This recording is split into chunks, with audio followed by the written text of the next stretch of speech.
Good morning. Welcome, Digital Pathology Trailblazers. What's up at Uscap? Learn about the newest digital pathology trends in science and industry, meet the most interesting people in the niche, and gain insights relevant to your own projects. Here is where pathology meets computer science. You are listening to the Digital Pathology Podcast with your host, Dr. Aleksandra Zuraw. It's the second day of the conference, and the meetings have started yesterday. There are meetings of all the pathology societies on the planet. Well, not on the planet, in North America. And they filled a whole day with those meetings. So regional, international, everything. So that's what was happening yesterday. And I was, of course, looking. They have this huge screen, huge touch screen. And I was looking at this huge touch screen. So I made this video. It's going to be on LinkedIn. What are the digital pathology talks at this conference? Obviously, it's a lot bigger than just the focus of digital pathology. And I went through this touch screen through all the days, and I look at the talks and I'm like, okay, this is a vendor technology being presented, vendor. Like it was very vendor driven. And it's not necessarily a bad thing, because then I was at lunch talking to a pathologist who was giving a different course, a sign-out course. And she was telling me, oh, I don't do digital pathology, but I need to present those cases on digital so that the participants can have access to them, or, I can show them live on the screen, which I thought, yes, it's no longer such a big deal to just talk about digital pathology, like for digitizing slides, but it is a method that's now being used to make this conference happen. So I thought that was super cool. And now the things that the vendors present are the more cutting edge stuff, the things that the early adopters are working in. I'm in this new spot with new Wi-Fi with in the connector lounge, and there are flowers and also other flowers. And this is actually sponsored by MUSE microscopy. But that being said, today is the big day of MUSE presentation, where we're going to have a super cool guest, and I'm going to be your moderator. So, of course, I want to invite you one last time in this live stream, and you will see a QR code on one of the upper corners of my screen. For me, it's this one. It's called Uscap News Panel. This is for those who are joining remotely. There is an option to register for this remotely. And I just want to remind you who's going to be speaking, because cool people are going to be speaking. It's going to be Dr. Richard Levenson, who is his whole research focuses on those slide-free technologies, and he's the co-founder of MUSE. Then there's going to be Dr. Zuraw, who is working on proving this technology, collaborating with Chinese hospital, with Dr. Zhou. And he gathered massive amount of data in a super short period of time to show you what's the concordance between classical glass slides. I think he also touches in his talks on the concordance with frozen sections. Another thing that he's going to be talking about is, okay, what about tissue preparation? Because the MUSE preparation is very non-destructive. So there's going to be data. It's not going to be just like, oh, look at us. We're the newest cutting edge digital pathology technology. They are showing data. Then Dr. Jeff Edwards, he's a fellow veterinary pathologist, but he also trained at Johns Hopkins in comparative pathology. He has a Master of Public Health with the focus on zoonotic disease. So very much active in the space of One Health. And he led the largest digital pathology transformation in the US up to date in the veterinary space, in Antec laboratories. And he has like first-hand experience how it is to transition such a large institution to digital. And, those of you who already do digital, that it's not all it's not a phone that you switch on and it actually works when you put your email.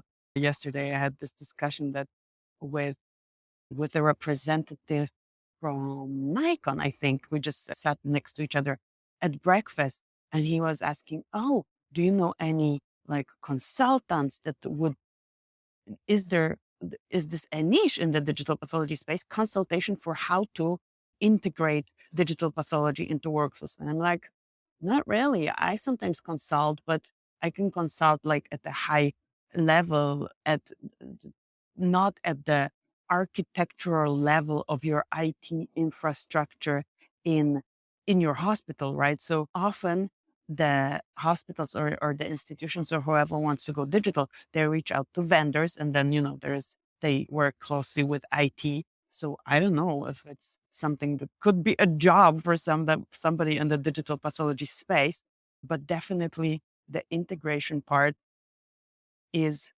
it's a big struggle. So yesterday I heard, okay, an institution was on the way to going digital, and then they merged with another institution, and that effort was, of course, put on hold because it totally loses priority.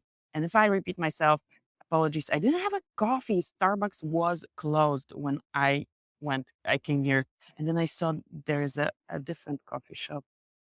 I don't know, somewhere there behind me. But I only had 10 minutes before the live stream, so I couldn't get the coffee before. Let me know if you're also at Uscap or not at Uscap. Or give me Uscap yes or remote, depending on where you're tuning in from. Because if you are here and you would like to be a guest on my podcast, you can come to the booth. The MUSE booth is 5 to 8, our exhibitor hall for later for the talk that you can. Oh, wow. There's a cool question. If there is a digital pathologist here who can sign my reports, honestly, I don't know, but there are a lot of the many pathologists here, and several of them work digitally and non-digitally. So there are networks of pathologists. I think yesterday I talked to a representative from PathAI, and they said, "Oh, we do the algorithms, but we also have a network." So PathAI would be the company to reach out to because they have a huge network. Eric told me that it was 500 people, 500 pathologists who have their normal pathology assignments, but whenever they have capacity, they can take digital cases. So definitely an avenue to explore, Anil. And if you want to join me on the podcast, just tell me your digital pathology story. I will be at booth 521. Oh, and this is a question that is a recurring question. Show low-cost digital pathology solution for developing countries. So when I hear that question, and this question comes over and over, I'm thinking that the low cost is going to be the manual options with a microscope camera. And there are companies that offer this. I think Microscan is here. There is a company called Smart Media that I worked with. And also, so I cannot really speak to the cost or anything, but MUSE technology is promising in reducing the cost of digital pathology.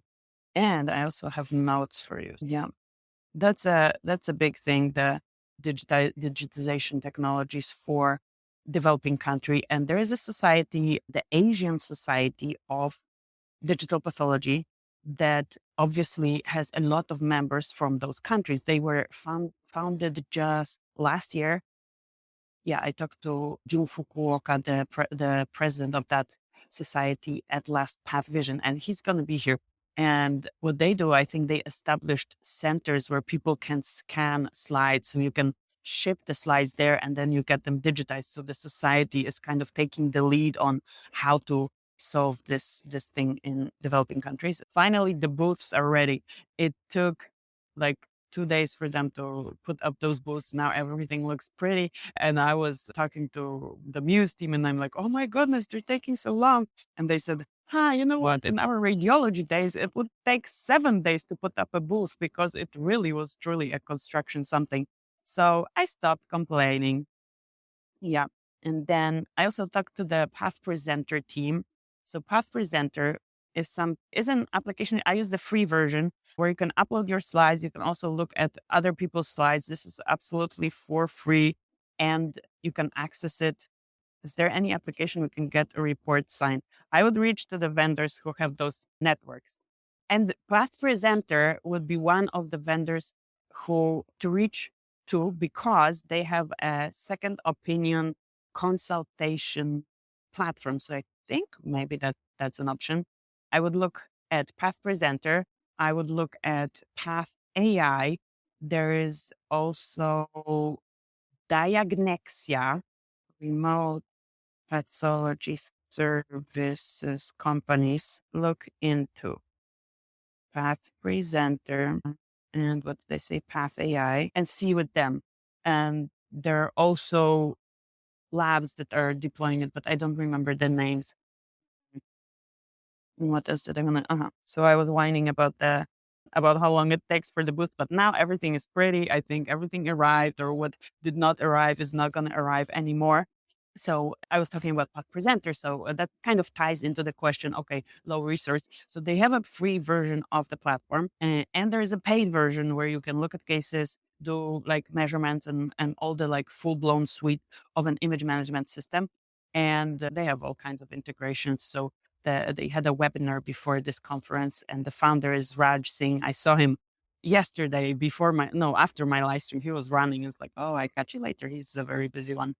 But they have a booth and they have this second opinion module. But what I wanted to tell you, so I'm looking for a collaborator to host live streams for histology, pathology, showing cases like that. So maybe we will have a discussion if that would be a good partnership where I use their platform to stream or to create videos for my channel for the Digital Pathology Place.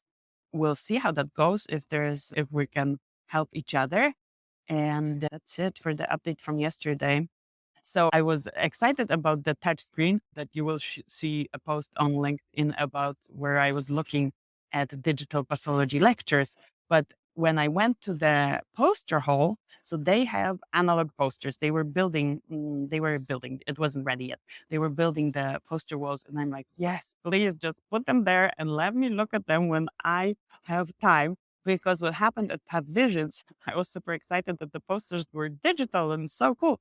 But they only had so many screens and there was only a certain slot for a certain poster. So of course I missed the slots and didn't look at any posters, and I wanted to show you posters. So this time the posters are going to be there. I already have appointments with a few people, and I've heard about a couple of posters that I definitely want to highlight, maybe as short videos, and then later post on social media, on YouTube, LinkedIn, wherever you are listening to this information. And as a side effect, looking at me. So I have that planned already. I think that's enough for today's update. I'm going to be at booth 528. I would love to hear your digital pathology story. I'm going to be interviewing people for the podcast, and then you can be a guest on the Digital Pathology Podcast and share your story. I believe that the more people hear about your struggles, your story, the faster we're going to advance digital pathology in whichever form you are actually doing digital pathology. So another thing for low resource countries, maybe we don't need to do whole slide imaging. Maybe we can do static imaging. And Dr. Telat Zara from Pakistan is working she's like a prolific researcher on how to implement these. So definitely a person to look at her work, at her publications. Booth 528 and MUSE microscopy panel in the evening. Join me. I will be honored to see you there and be your host there, both virtually and in person. And obviously, if you see me in person walking around with my camera, just say hi and let's meet in person. And I talk to you tomorrow. Bye.